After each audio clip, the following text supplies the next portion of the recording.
I would bring students over to enroll in the EOPS program. And as you know, when you get ready to stand in line, the line runs really long sometimes. There could be 50, 60. Sometimes when you get up to the front of the line, they say, can you come back tomorrow at 10 a.m.? You know, we've all seen that, and we've all been there. And I just have to give kudos to Dolly about this, because it really inspires me as a person who works with young people and helping them to get into college or helping them to fill out applications or stand in line. One time I came in, there was many times, but one particular time, and you know, I never knew how much power Dolly really had. A signature means a huge difference when you're standing in line. And I came in with a student, and we were at the back of the line, and I don't know how long that line was, but it seemed like it went forever.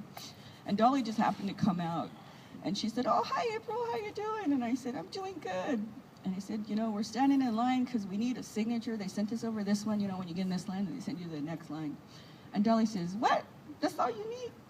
She goes, I take care of my own. She said, show me where that signature is. And I showed her the paper, and she goes, I don't know if I have the power to do this, but I think I do. She went, go to the front of the line.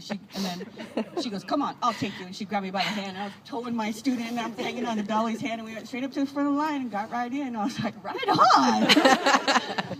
And, you know, Dolly always made it a point to help the Native students whenever they need it. You could walk in, and Dolly, she'd see you standing there, and she would be with a student, and she'd say, hold on a minute. And then she'd come out, what do you need? Oh, okay, wait right here.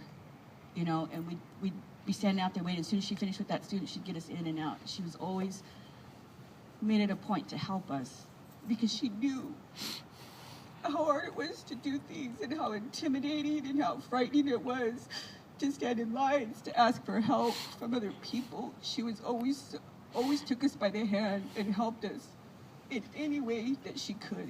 If it meant a signature, if it meant calling somebody on the phone, if it meant sending an email to somebody to make it happen, she was there for us. And that's one of the best things about Dolly, was that she was always there for our Native students when we needed it. And my husband used to always say, I was telling Jeanette earlier, Dolly was really 5'2". She really was. But when she put on those heels, she was like 6 feet tall. And one of the things about Dolly, you know, her hair, she was just a physically beautiful person. And she had this laugh. You could hear it across campus.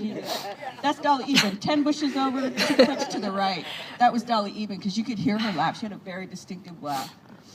So my husband, we came up with a nickname for her. We used to call her Spunky Dolly, because when you saw her, like, her energy just like radiated off from her, you know. It's like, let's go catch a little bit of Dolly, you know, because she had so much energy. And when you would see her, her hair was just beautiful, and she had lipstick on. She always had her nails done. She always had like the best heels. And I was like, Dolly, I'm young and I can't even walk in those. You know, she was like, she was so strikingly beautiful. You could pick her out of a room. I mean, Dolly just stood out, you know. And so we came up with this name for her. We used to call her Spunky Dolly. My husband, he loved Dolly because she was so spunky and she had so much energy. When you go, he'd come out, he'd be all smiling around. Who'd you see? I saw Dolly. So I'm really thankful that Dolly was there for us many, many times. And many people could sit here and say that they knew Dolly for a long time. I only knew her for 20 years. And it just doesn't seem like enough.